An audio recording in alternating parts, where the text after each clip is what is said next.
Hello guys, welcome back to our YouTube channel.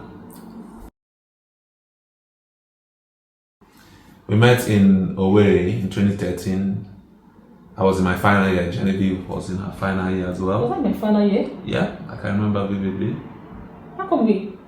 Yeah, mine was 5 years. Yeah. 400 level, 500 level. yeah. Carrying just. What attracted me to her, aside the fact that she was the kind of woman that I liked, physical attributes and everything. She was intelligent and she was really a jovial person. She's a likable person. When you get to meet Genevieve, she's a very likable person. Oh. Goofy at times, yes, but she's very likable. And as time progressed, more things caught my attention about what I liked about her. She's a very good cook, or the meals she used to cook then. But we'll get to that part anyway.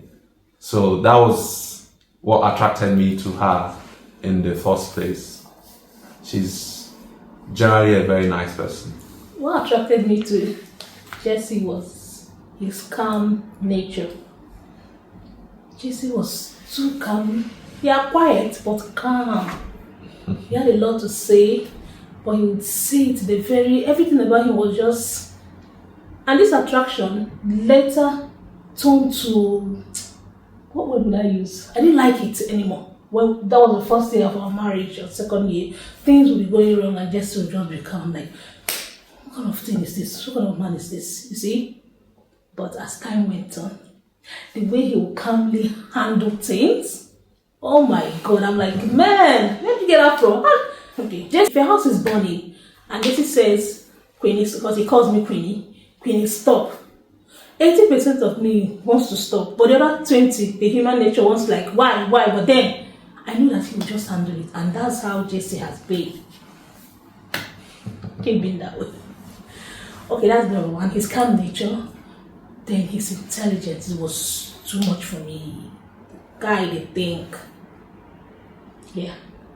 And then, whenever I was with the third point, whenever I was with Jesse then, he didn't have anything, but I felt safe. Not just the physical safety, I felt safe in the sense that when I look into the future, I know, okay, I'm okay with this guy. Because the little he had, the little he could afford then, he made sure I was very comforted. I would spend my time in Jesse's lodge. With Jesse and I was coming from my family house and he was leaving the hostel. Whenever I come around, maybe I'll come in the morning, towards the evening when I'm about going, we're all sad, like, it was so it was so safe to be with Jesse. This is a big plan. Things he adds, he plans. Thank you, man.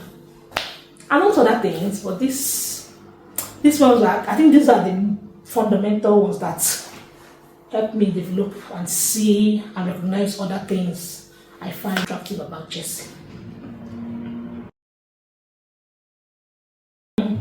Our first date.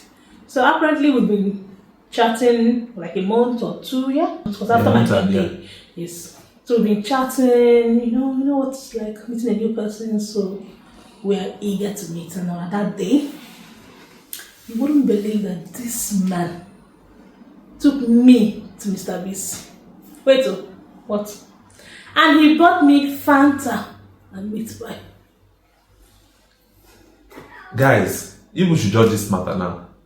Somebody said her favorite drink is Fanta. I will make sure I hunt you this. You said your favorite drink is Fanta. Don't tell me that the first time you meet a lady, you buy her Fanta. And I asked you where you wanted to go. I mean, one, be two. You said you didn't want anywhere you go eat anything. We should just go and I was just forming. Okay. You were forming. And me, I didn't even have money to even take you to any fancy place. So I just took you to the Mr. Biggs so that I would just do that. Over the years, you've paid your dues anyway. So that was it. He took me to Mr. Biggs, bought me Fanta and meat pie. We're gisting. It was so lovely. And I was enjoying his aura, the things he was saying, how he was saying them, his voice. It was a lovely place actually. So we now stepped out and strolled around my area because he actually came to my. You've not told me what you saw in this voice till today. This voice. Okay. I will not talk about your voice. So we strolled and went. What was that place we entered? That they didn't have light and it was so hot. I know the place. I'll never mention it. We entered a place and it was a very big place actually, and it was so hot. Jeez. You have to leave. It was very hard to place this video will cast. You have to leave. So we're just strolling around. It was fun. We eventually spent the whole day. All day. Just Just and hanging around. And then Yeah. Jessie had to go back. So sad. So, I came all the way from my hometown.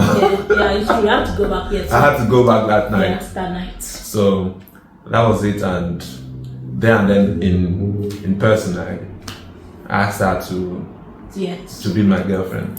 And I said yes. And Shameless. she didn't say, oh, I'll think about it. Shameless. After they got me. Fanta. Oh my God. Jessie. What? So that's it about the first. Okay, going back, would you have not taken the Fanta and meat pie and missed out on me?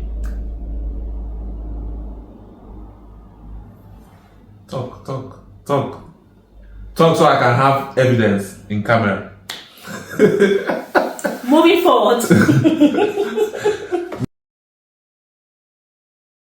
We have a lot of friends who are young, engaged, newly wedded couples and intending couples. Be like, how did you know he was Queenie you wanted to marry? How did you know he was Jesse? He was Slim, because most people call me Slim. Slim, Baba Slim. How do you know he was Slim you wanted to marry? And sometimes we don't really have one answer for everybody. Everybody, yeah. Because everybody is different. You get me? Let's say most men like women who they are emotionally safe with. And women on the other hand would say, like some women would say, it's better to cry in a Rolls Royce than to cry in a keke. Sorry to cut you short, Jessie. That was what I wanted to say. What drives one person is totally different from what drives the other person. Because sometimes when I share my story with Jessie, I still see people that say, yeah, I can't do. Yes, but not now anymore. You know, people just want what they are seeing. But then, 1-2 years into a marriage, some of my friends still had this mindset of Jennifer made a mistake. Oh, him. Yeah. But now everybody's like, wow. So, my dear ladies, I have just one advice for you. Don't be too picky when choosing a partner. You as a person, as an individual, you're not 100%. Nobody is 100%. So you wouldn't expect to get the 100% attributes of what you like in a person to be in that person. Even if it's someone you created with your own hands, there must be errors. It's perfect. You as an individual, even your parents, they're not perfect. So please, you lay out what you want in a man, yes. If a man at least ticks off at least 60%, 50%, the other ones you can work on it. That's the truth. That's why when you lay out what you want in a man, you should prioritize it. But some of us will carry the irrelevant things, the wants, and put on top, and then carry the needs and put below. And also, know what you want. Know what you want, go for what you want, and stick to what you want. Because even when you see what you want to go for it. External forces, external things might come to shake you. Stand firm.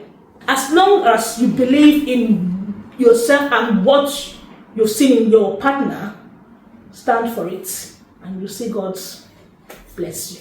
So please don't let anybody or anything influence your decision when it comes to a partner, unless your inner voice is telling you that something is wrong. Of course, you must listen to your inner voice. What I would have to say to intending couples is, I would go back to an illustration my economics teacher gave us one time. She said, you need a scale of preference for every decision you want to make. saying they give you resources to build a house, you can't just use bulk of the resources to just buy maybe sand. You have to distribute it. You have to do a bill of quantity. You have to distribute it to make sure that what you buy quantify to what you need to build, the type of house you need to build. Yeah. You understand? So you need to have a scale of preference. And for the men, knowing what you really want matters a lot. And most times, men are driven by what they see, which is true. Sometimes it can be overwhelming. I know, I'm a man. But don't let what you see distract you from the quality of who you are or people you meet. The fact that the lady who is good enough, as you have seen, as you have observed, does not have a big bum bum. She does not have a big breast. Her lips is not thick enough. You say, she will not stand out with the guys when you take her out, when you introduce her to your friends, when you introduce her to your family. That's rubbish. Because at the end of the day, 30 years from now, who knows how we're going to look like? You don't even know unforeseen circumstances that can befall you guys. So there is need for quality when you look for someone you want to partnership with. That's the truth. And men should learn to date with intentions. You get? You can't just be following any Nkechi or any Ngozika you see without having any intentions. When you have really become a man of marriageable age, you should date with intentions. When I came out, like on the first date when I came out to see Genevieve, we've been talking for a very long time. So coming out on that date, I was observing the things I've noted throughout the talking phase, throughout the talking period. Because somehow when you put a face to what you have been doing, it helps you know the person totally, in-depthly. So these are some of the things I would advise men to do. Do not be overwhelmed by looks. Do not be overwhelmed by what society says a marriage should look like. Societal standard. You get? Hold yourself to your own standards. If you're looking for someone good, make yourself good enough. So that is what I would have to say to the men and to the ladies who are intending. Jesse, I like what you said now. If you want a standard, be that standard.